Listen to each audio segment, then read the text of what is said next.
Hello everyone, welcome to my channel systematic study. तो ICSE board class 10th commercial studies के 10 chapters complete हो चुके हैं। आप उन वीडियोस को देख सकते हैं और अपने कंसेप्ट्स क्लियर कर सकते हैं। आज स्टार्ट करते हैं चैप्टर 11 जो कि है फंडामेंटल कंसेप्ट ऑफ कॉस्ट। आज की क्लास में आप जो टॉपिक्स पढ़ने वाले हैं वो है meaning of cost, elements of cost and difference between direct and indirect cost. तो चलिए शुरू करते हैं। मीनिंग ऑफ कॉस्ट, जो भी एक्सपेंसेस किसी भी प्रोडक्ट को प्रोड्यूस करने में या सर्विस को रेंडर करने में किए जाते हैं वो उसका कॉस्ट होते हैं। ठीक है, तो कॉस्ट का मतलब हो गया टोटल मॉनेटरी वैल्यू जो कि उस प्रोडक्ट को प्रोड्यूस करने में स्पेंड की गई है। अब किसी भी प्रोडक्ट को प्रोड्यूस करने के लिए 4 फैक्टर्स चाहिए होते हैं जो कि है land, labour, capital and entrepreneur. Land के बदले में रेंट पे करना होता है, कैपिटल के बदले में इंटरेस्ट देना होता है, लेबर को वेजेस देनी होती है और एंटरप्रेन्योरशिप के बदले में प्रॉफिट देना होता है। ठीक है, तो इन सबको ऐड करके कॉस्ट बनता है। Cost means the amount spent to produce goods and services. To produce a good or render a service, factors of production are required, which are land, labor, capital, and entrepreneur. To purchase or hire these factors of production, the producer has to spend some money.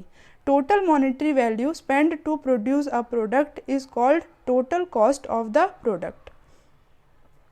Next topic is elements of cost. तो cost के 3 main elements होते हैं, material, labour and expenses.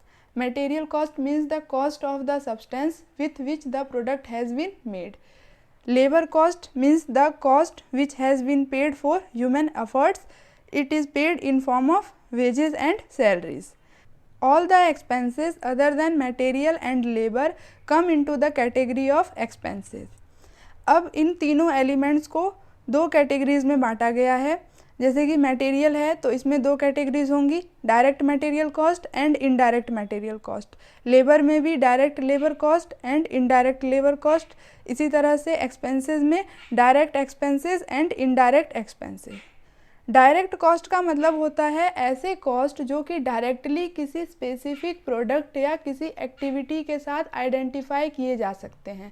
मतलब उस cost को देख के ये बोला जा सकता है कि ये जो इतना अमाउंट स्पेंड हुआ है ये पर्टिकुलर प्रोडक्ट पे हुआ है या इस पर्टिकुलर एक्टिविटी पे हुआ है।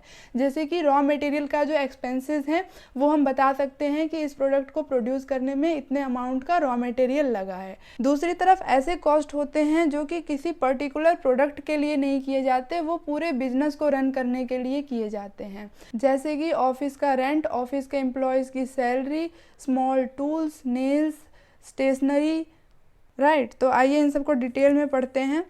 तो अब जो हमने डायरेक्ट मटेरियल, डायरेक्ट लेबर और डायरेक्ट एक्सपेंसेस पढ़ा है, इन सबको ऐड करके बोलते हैं prime cost.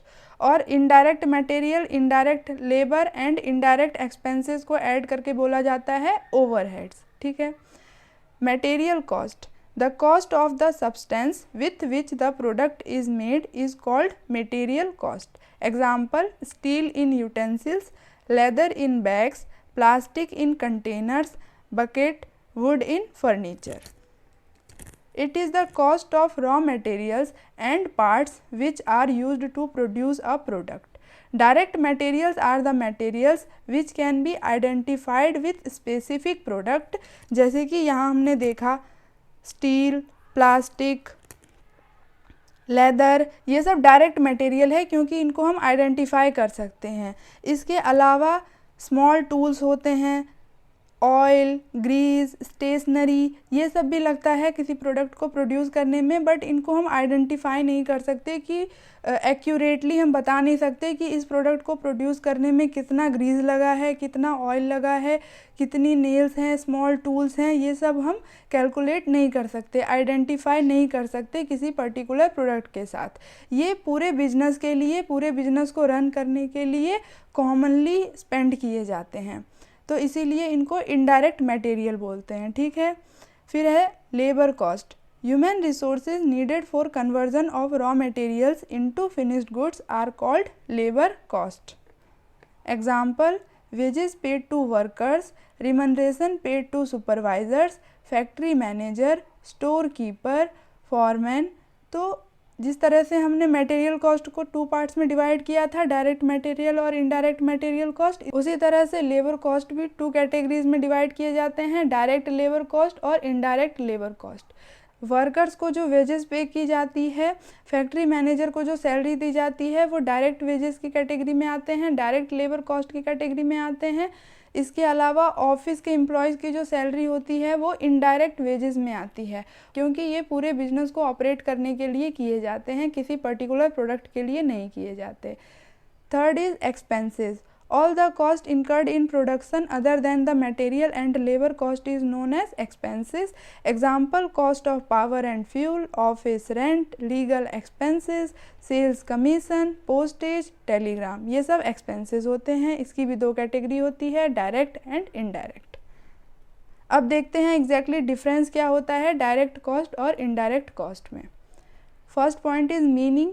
Direct cost means a cost that can be directly associated with a specific product, while indirect cost means a cost that is associated with operating the business as a whole. Direct cost के total को क्या बोलते हैं? Prime cost बोलते हैं। यहाँ हमने देखा था ना, prime cost is equals to direct material plus direct labour plus direct expenses, and overheads is equals to indirect material plus indirect labour plus indirect expenses. Direct cost variable होते हैं, production के इंक्रीज़ होने से increase होते हैं और production के decrease होने से डिक्रीज़ होते हैं। But indirect cost fixed nature के होते हैं, प्रोडक्शन के इंक्रीज़ या डिक्रीज़ होने से शॉर्ट टर्म पे इन पर कोई फ़र्क नहीं पड़ता, ठीक है, ये फिक्स्ड रहते हैं। और दूसरी बात कि प्रोडक्शन अगर ज़ीरो हो जाए तो भी ये पे किए जाते हैं, जैसे कि ऑफिस का रेंट, ऑफिस के एम्प्लॉयज़ की सैलरी, ये सब पे करनी होती है चाहे प्रोडक्शन ज़ीरो हो। डायरेक्ट कॉस्ट आर ट्रेसेबल, इनको ट्रेस कर सकते हैं, पहचान सकते हैं कि किस प्रोडक्ट में या किस एक्टिविटी में स्पेंड हुए हैं। But indirect cost are fixed cost और पीरियड कॉस्ट। पीरियड कॉस्ट का मतलब होता है जो कि एक स्पेसिफिक पीरियड से रिलेटेड होते हैं, जैसे कि सैलरी मंथली बेसिस पे दी जाती है, पर्टिकुलर पीरियड से रिलेटेड होती है। डायरेक्ट कॉस्ट के एग्जाम्पल है raw material, direct wages, salary of factory manager, power and fuel. Indirect cost के एग्जाम्पल है grease, oil, small tools, salary of office employees, legal expenses.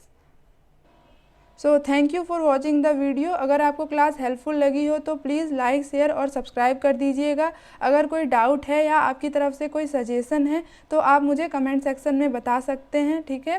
Class कैसी लगी ये भी कमेंट करके ज़रूर बताइएगा।